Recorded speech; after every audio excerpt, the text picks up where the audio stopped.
Dito tayo, dito tayo! Alam mo na kung Benji. Nilatag ko lang yung sitwasyon sa kanya. Sabi ko sa kanya, wala siyang pupuntahan. Tatakas siya. Hindi naman pala kumbinsin yung bata eh. Padalos-dalos lang, mainit sa simula. Pero nag-iisip din naman sa huli. Gusto ko sana siyang mailabas. Nabalitaan ko na magbibigay ng parol ang presidente.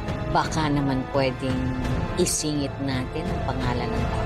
Si Samantha Zabalang. Kung makakalaya ako, siguro uwi ako dun sa amin. Alagaan ko si Lola.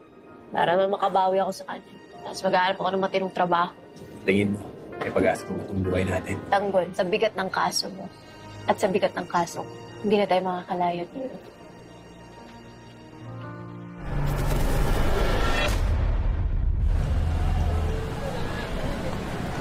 Edith, pag nakita mo sila Tindeng, ha?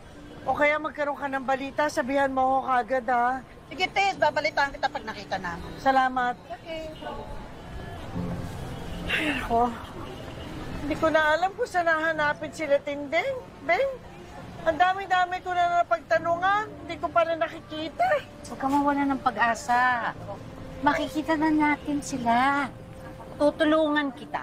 Gusto mo? Salamat, ha? Pero, paano yan? Kailangan ko na magbukas ng pwesto, eh. Sasamahan kita. Ha? Oo! Naku, wag na. Baka mamaya sobrang ka nang naaabala. Oo naman. Oo, tutulungan kita. Halika pa. Salamat, ha? Naman.